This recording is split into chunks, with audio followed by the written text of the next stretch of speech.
Hi again, everybody, and welcome to Inside Golf. I'm Harry Donahue. This show, Inside Golf, is 24 years old. That's hard to believe. And over the course of those 24 years, the way you watch golf, or listen to golf, or talk about golf, or read about golf has changed dramatically. And just in the last, year or two, one of the biggest changes in the way golf is presented is by way of podcast. And now in the Philadelphia area, we have a locally produced podcast. It's called Swing It and Ding It. We'll talk to the three guys whose idea really came to fruition. And now they do it on a weekly basis with inside information, golf topics, lessons, and also talk about a new phase to the game of golf, gambling. Yeah, see the line. It's all coming up next as we swing it and ding it right here on Inside Golf. The 24th season of Inside Golf is presented by Destination Montco Golf. 50 courses, over 300,000 yards. Check them out at montcogolf.com. By the First Tee, Greater Philadelphia, building game changers. The First Tee not only helps young men and women become better golfers, but most important, better people. Get involved. Visit firstteephiladelphia.org. By Gap, celebrating amateur golf since 1897. By Jersey Man and Philly Man Magazine, a digital publication and private business network. Read the current issue free at jerseymanmagazine.com. And by Inside Golf's partner since 1998, the Philadelphia PGA section, the experts in the game and business of golf, and celebrating their centennial year. Take time to thank your local men and women PGA professionals. Golf is the great equalizer. For many, this journey is an escape from reality, a chance to be part of a team, a career opportunity. PGA Reach impacts lives through golf by lifting people up, giving them hope, and sending them down an alternate path that they never saw coming. With PGA Reach Philadelphia, as in life and in golf, the most important shot you take is the next one. They're not just familiar faces. They're your friends and neighbors. It's their small businesses, a beating heart that makes a neighborhood a home. The places with a pick-me-up or a story that inspires, where you can share a taste of comfort with a personal touch that makes our world shine a little brighter. Support small and make a big difference. Make it local. Make it Main Street. Make it Montco.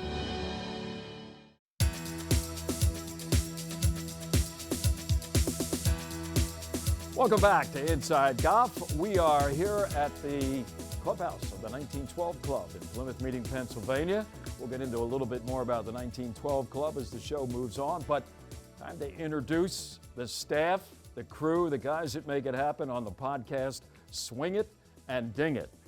Harry Mays, no stranger, by the way, to Inside Golf. Harry's been on the show a couple times in the past. Good to see you, Harry. Good to be with you, Harry. BQ, also known as Brian Quinn. He's the guy that runs BQ Golf. He's the main guy here at the 1912 Club, and he's also a major participant every week in the podcast of Swing It and Ding It. Good to see. Oh, and a Temple golf coach, by the way. Absolutely, can't forget that. The resume for this guy, it's multiple pages. And this is Moose, a.k.a. Jeff Moore, another Temple guy. And he also is one of the contributors, and maybe, I guess, let's get into the history of this podcast. Yeah. The idea man behind the whole thing. Now, we know the common denominator for you guys is the game of golf.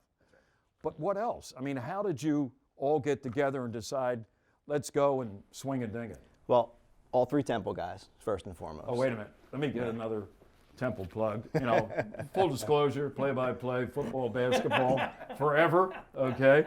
And a Temple golf hat. Okay. That's right. Okay, pick up where you left off, Moose. Well, we all knew each other in different ways. I worked with Harry at the Fanatic. I was on the sales side when Harry was on air. And then I had taken some lessons from BQ. I knew BQ, knew Harry, so we all kind of knew each other. And then I got into golf a little bit later in life when I worked at the Fanatic in my mid-30s and started playing and fell in love with it. But after the 2019 Masters with Tiger, I just fell in love with it all over again, and I just wanted to do a little bit more with it. We launched the station with iHeart, Fox Sports The Gambler, and we wanted to have some golf coverage affiliated with that. So we thought, why not launch a podcast? I reached out to BQ. I reached out to BQ again. I continued to reach out to BQ. He never responded, so I scheduled a lesson with him. You know, that's what I had done in the past. I had gone to BQ for lessons. He'd help my games. I said, this is the only way I'm going to corner this guy. How about it? Scheduled my lesson with BQ. I pitched him on the podcast, and he said, let's do it. Now, Harry was doing something else at the time, but we had him on as a guest. And then once the three of us were on together, we said, we have to just all be together on this thing. There's no doubt about it. So, Brian, you've been in golf how long? For a long, long time. Did you ever think you were going to be doing a podcast? No. I'm still trying to figure out really what a podcast is. That's okay. Your innocence is a necessary part of it. But what do you think the aim of what you try to do every week is? And what's your target audience, do you think? Because let's face it, golfers go from 5-year-olds to 105-year-olds. Yeah, I mean, I think our target audience is anyone that has any interest in golf. Where, you know, our goal is to grow the game. That's always been my mission since I started my academy. Golf has been so wonderful to me, to my family, and really just try to spread the love of the game to everyone else. And I think we have a lot of fun on the podcast as well. Harry, who's in charge among this trinity of coming up with a topic or topics every week? Well, basically it's Moose. He's in charge. But all of us, you know, will contribute something. Like if I, you know, see something on the Golf Channel or read something on Twitter or something, hey, we got to get this on there, and I'll send it to Moose. But everything goes through Moose. He's the quarterback of Swing It and Ding It. And of course, you know, BQ handles everything golf instruction-wise, because you don't want any of us doing any of that. Right. Yeah. So you're the guy that's figuring out the game plan. You try to keep it topical.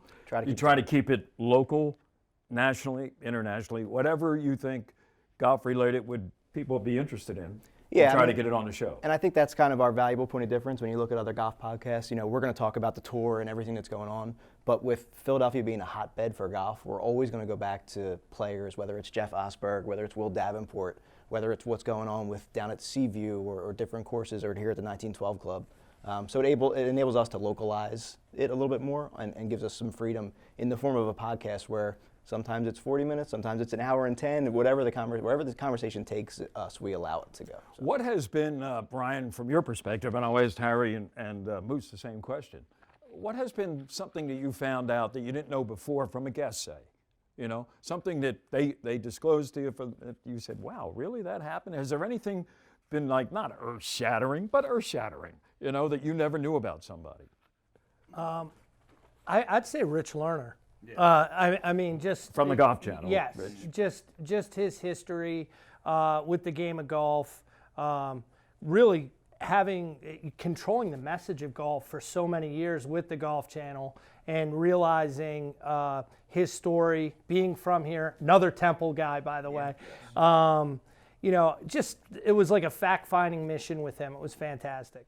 Right. Harry, I know you're nodded in agreement with Rich Lerner. Anybody else? You've done how many? Like almost 30 We're episodes? going on 30, yeah. That's 30 weeks. We've got 29 episodes in the books. Yeah. So, but there was something you got to go back and listen to the Kip Henley episode, who's a caddy. I learned a lot about Vijay Singh that I didn't know before. So that was pretty enlightening. Speaking of caddies, and he's a local guy. You know Bill Fazio?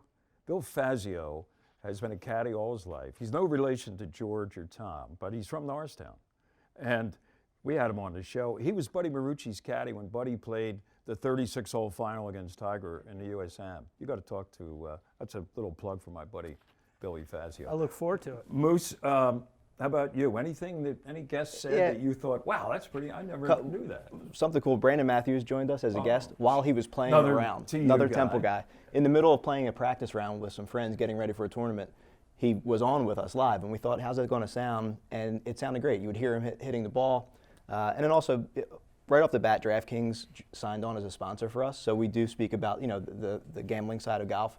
And we've had Jason Sobel from the Action Network and Reed Fowler from DraftKings, who are analysts. We've had them on multiple times. And when they're on before big tournaments, the way that they break down the game, you know, with the lines and everything else that's going on, it's definitely interesting for. I was going to say, audience. I have that marked down for the next segment. See the Line is the segment. Yep. Talking about golf, gambling. That's a whole new area. I mean, that's like in its infancy, but I don't think it's going to go away. And we'll be back to talk about that and a lot more. We are with the crew from Swing It and Ding It. We're talking the podcast here at the 1912 Club in Plymouth Meeting. Back in a moment on Inside Golf.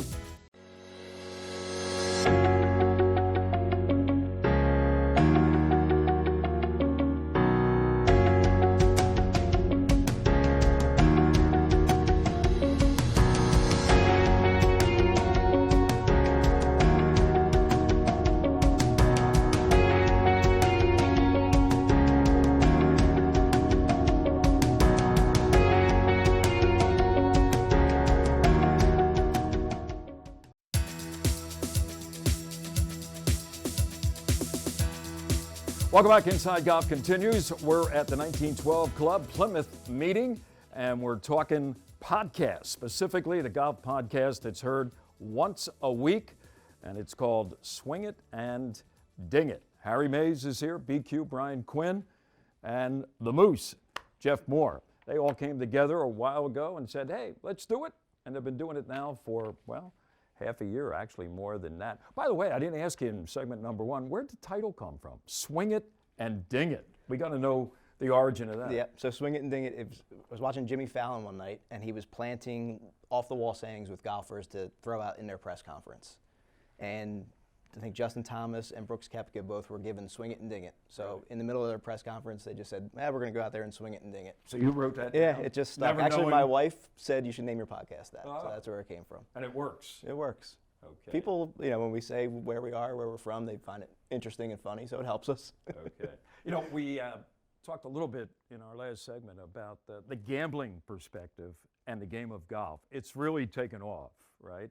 You have a regular feature every week on the podcast. It's called See the Line. I love the title, by the way. Thank you. I wish I could see the line, forget about gambling, just on that little 4-foot putt. But, and I know, Harry, you're always interested in seeing the line, regardless of the sport. Long before it was legal, Harry. Yeah. How does that all work? I mean, I'm not even up to speed. You have a sponsor? What is it? DraftKings. DraftKings is our sponsor. So Yeah. when a person wants to gamble, a little wager on golf, how does it work? If they're watching a PGA event or whatever, they can just do it right from the comfort of their home, right? Oh, absolutely. Just whip out their phone and get on the DraftKings Sportsbook app. And if you can bet on a guy to win the tournament, you can bet on him to finish in the top 5, the top 10, the top 20, the top 30. You can do matchups between two golfers. There's all different with Do they have any nationalities. real time, like, hey, he's going to hit it, he's going to get on his par 5 in Not 2? yet. Not Not yet, but that's coming. I would think it Yeah. would be, right? I mean, see the line. He's going to make this, what are the odds? Right. 100 to 1, you lay down $5, bingo. Right. Does he hit the fairway? That kind of thing. Oh. Yeah, and this year there were so many announcements, whether it was with DraftKings or the PGA Tour, BetMGM. It was almost like when we launched this in March, right before a pandemic, the news started pouring in about before. I think last year was almost a little bit taboo to talk about in the game necessarily, but now, it's wide open. That train has left the Yeah, station. no doubt. That's gone. Yep. Now you've been a teacher how many years? 17. You played professional golf. Yeah. How many wins? A lot. few. Yeah. Okay. You're from Massachusetts, Boston area? Yes. But I've been in the Philly area for how long? I've been in the Philly area since I started going to Temple University, 18. Okay. Yeah. And now you're the golf coach for years at Temple. At Temple, yeah. Brandon Matthews, one of your pupils. But you get a lot of local guys and everything like that. Now, you kind of admitted the podcast was something like, what? What are you talking about? Exactly. Now it's become part of your weekly routine. Where do you think, does it help you in any way to talk about golf more and have students maybe listen into the podcast or future students? I mean, you don't do it just to promote BQ. You do it to promote the game. Yeah, I mean, the bottom line is I don't really even think we talk about BQ golf on it that much. We're just talking about golf and talking about kind of the topics of that week or the previous week, who was playing well, who struggled, really just to give people information out there, hopefully give people some tips that could help them become better golfers, to simplify their thinking when they're trying to play. Well, there's enough people out there trying to do it. Simple is good. Yeah, right? there's a lot of information out there. I tell people all the time, just stay off of YouTube, Instagram, all that stuff. Just listen to the podcast, yes. but all that other stuff. Just keep it simple. Too much information. I think that's one of the biggest challenges for amateur golfers is to filter out all the stuff that's going to mess you up. A lot of noise. Absolutely. A lot of noise out there. Absolutely. Since you're the primary game planner every week and topics that are being discussed, is there anything that's off limits? I mean, let's face it, you're talking gambling, you're talking instruction, you're talking topical stuff, but do you have to have a filter and say, what percentage of our listeners are really interested in I mean, I think it's the three of us. I think if one of us finds it interesting and we think it's compelling to the audience, we'll go with it. There's nothing that's off limits. I think if we think our followers and our audience find it interesting, we'll go for it. Have listeners gotten back to you, some feedback saying, why don't you guys talk more about this? Yeah, well, they love BQ's tips, that's Really? for sure. Okay. And we have to put a disclaimer because some people are driving, and we want them to pull over if they're going to practice what BQ's telling them. But And you at least take the yeah, seatbelt. but to me, we'll get, hey, can you ask BQ to? I'm like, no, you got to call and pay for a lesson for that. But, No. but his segment definitely it lends us the credibility of someone who's been there and done that, and also he has guys and girls coming in there for lessons. They provide content for the show. Someone came in, they just asked this question that they saw Bryson do or something. Well, I was That going to helps say, us. if you took out your phone right now, who's the most famous golfer you have on your contact list I got a lot. that you want to mention? Yeah, my contact list is it's pretty heavy, but Some recognizable names? yeah, definitely. I would think so. Yeah. You've had some tour guys. Right? Absolutely. You're going to Florida Yeah. not too long from now, right? Yeah, To exactly. Catch up with some people? 100%. Right. The one thing I do a little differently than a lot of the instructors, though, I don't really talk about all that kind of stuff, who I'm teaching and all that. I just don't think that's fair to the player. And you got to look at it from my perspective because I was a player, and now I'm an instructor. And no instructor has ever made a 5-foot putt or hit a 325-yard drive for a player. So you want to give the credit to where the credit's due, and it usually is mostly the player. Mostly the player. What about expansion, Harry? Where do you see this going? Now, it's only, like I say, 30 weeks old, but like next year at this time, where do you think Swing It and Ding It will be? Well, I know if we're still doing it, and who knows what's going to happen with any of this stuff in 6 months, but I'd like to do more events, more live stuff out with the people and just do the live podcast at locations. Yeah, well, we had a chance with our sponsor X Golf to go out there for the Masters. X-Golf, yeah, Yeah. right Over down in the road, Garnet not Valley. far away, right? Yeah. And that was the one and only that we've done. We had so much fun doing it. We Oh, it can't was wait to be able to fantastic. go Good back out. turnout? Yeah, great turnout. And I'd also like to turn the lesson, the tip thing, into a video format because it's so much, you can listen to a tip, but golf is a visual game, and to turn that into a complimentary video piece would be great. Stay with us, more to come with the crew from Swingin' and Ding It here at the 1912 Club. We're going to take a break and be back next with our Teed Off panel. Where we go.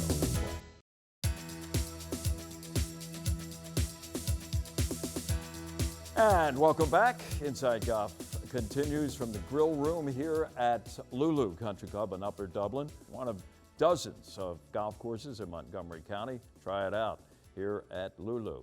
Time for our Teed Off panel. We have Oscar Mestre with us, president of the Golf Association of Philadelphia. Thanks for joining us, Oscar. Great to see you as always, Harry. From myphillygolf.com, he's a perennial here, Joe Logan. And from the Philadelphia section of the PGA of America, Leela Mackey. Good to see you again. Oscar, you've gone on golf trips with some friends, I'm sure. What, in your opinion, makes for a good buddies trip, if I can use that expression, when it comes to getting away and playing golf? Well, I think the first thing is the right people, right? More important than destination, more important than golf course is the right people. And under the category of no drama, you got to have people that are just easygoing. You can't have too many leaders. People want to take you in different directions. So that is key to me. You get the right people. I don't honestly care where we go to play. I also don't necessarily need to do 36 holes a day. I mean, I can do it. I don't need to do it. So for me, it's about the experience of, challenging myself with some golf, spending some quality time with friends, unscripted. Let's just have some fun. Let's have some food, a couple drinks. Don't need a ton more than that to make it a success. So again, for me, it's all about the people. There's probably a few thousand people watching this right now that want to include you on their next buddies trip. Leela, is it different for women in terms of getting together with other ladies to go play golf, or basically what he described, kind of one size fits all when it comes to a good trip? I think what Oscar just described is, I think we would be perfect golf buddies, actually. And women always, the first question they ask when you pitch an idea of a golf trip or something, who's going? Well, men do the same thing. Exactly, and they probably could really care less where they're going to go play. It's just a matter of, who's going and what are we going to do. And I would say having everybody be on the same page, like Oscar said, no drama, but also knowing, if you've got half the group wants to play 36 holes in a day, and that's what we're doing every day, and it's going to be about golf, golf, golf. Okay, but the group needs to be on the same page and understand what the expectations are. But I would say I'm the same, and I don't have a need to play 36 in one day. And sitting on the beach or doing something other than golf for a couple of days would be ideal, and have some drinks and not a real plan. Joe, one criterion that I have is the maximum number of buddies on a trip is 8. I think that's a great number too. A lot of guys like 16, 24. I've done those, and then you got to rent a bus or something and have a driver or whatever. I think they all show up at the assigned tee times. You need a logistics. Right, and show up for the bus in the morning. But 8 is a perfect number. 2 foursomes, you can switch, people around, and golf courses. I agree that the destination is important, but not as important as number one, the people. Although there's only got to be 1 or 2 people you really like. The rest can be numbskulls, and you just avoid them. And the golf courses. There are great golf courses everywhere. I could go play in Delaware or Arizona or Florida or Pinehurst. So I don't care. As long as and I like all different kinds of golf courses. So desert golf, mountain golf. So I got no complaints. Is it matter, like, if somebody is a foodie and, every night they want to go to a different restaurant and all that, or are you satisfied with hamburgers and hot dogs? I'm happy with hamburgers and hot dogs. And there's nothing to say you can't go in separate directions at dinner time. You don't all have to go at the same place, same time. Especially if you're playing somewhere that's walking distance or some place that's got restaurants there. I don't care. I'll eat one nice meal for the week or whatever, but I'm not a big foodie. We have a couple minutes left, I think. Oscar, at the risk of not getting into trouble, but kind of letting us in on maybe a bad experience. Did you ever have a bad experience? You're too nice a guy. I'm probably asking the wrong person. You know what? What's the worst possible thing that happened on a buddy's trip? I don't think I've had a bad experience. Number one, I tend not to let that get to me. I tend to, focus on the positive. And I think I have one of the things that I think you need to be successful is a good attitude and a short memory. And I tend to have both, I think. So whether it's a golf trip or a golf shot. Correct. Get rid of that long memory. Can you imagine what would be the worst possible experience if you were on a trip with some friends? A golf trip? I think somebody that gets really mad, upset, quits halfway through the round or something, or don't want to finish and mopes around the rest of the week would be pretty miserable. That would throw a wet blanket on the whole thing. Would you step up and say, hey, knock it off? Yeah, or we'll meet you back in Philadelphia. Whoa, okay. The quick hook from Leela Mackey. Thanks, folks, for contributing, and we'll be back. More of Inside Golf coming up. At BMW, we didn't make just one SAV, we made the ultimate range of SAVs. With unmatched power, luxury, and performance, the BMW X-Range is prepared for any road you travel. No matter who you are, no matter where you're going, no matter what's next, there's an X to take you there. Hurry in to lease a 2021 BMW X3 xDrive 30i for $399 per month.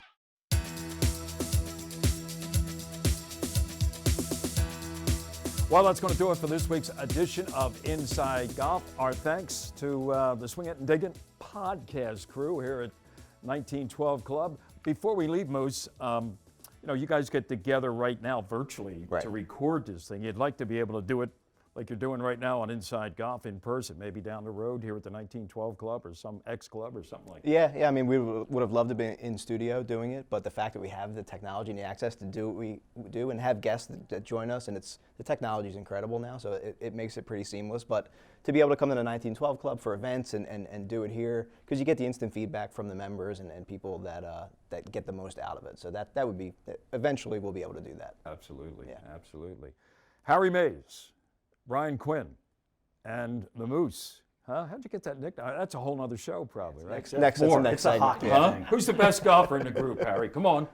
Everybody points at BQ, close. huh? Yeah. There you go. That's why he's the man. Hey, that's going to do it for this week's edition of Inside Golf. Give it a listen. Oh, on what podcast? Wherever people get their podcasts, Wherever, right? the iHeart Network or iTunes, wherever you get Apple Podcasts, wherever you get it. And a new segment is up every, Wednesday, Yeah, Thursday? yeah. Okay, give it a listen, swing it, and ding it. That's going to do it for this week's edition of Inside Golf. I'm Harry Donahue, and remember, no matter how bad it's going for you out there, don't pick up. Swing it and ding it. See you next time, right here on Inside Golf. The 24th season of Inside Golf is presented by Destination Montco Golf. 50 courses, over 300,000 yards. Check them out at montcogolf.com. By the First Tee, Greater Philadelphia. Building game changers. The First Tee not only helps young men and women become better golfers, but most important, better people. Get involved. Visit firstteephiladelphia.org. By Gap, celebrating amateur golf since 1897. By Jersey Man and Philly Man magazine, a digital publication and private business network. Read the current issue free at jerseymanmagazine.com. And by Inside Golf's partner since 1998, the Philadelphia PGA section, the experts in the game and business of golf, and celebrating their centennial year. Take time to thank your local men and women PGA professionals.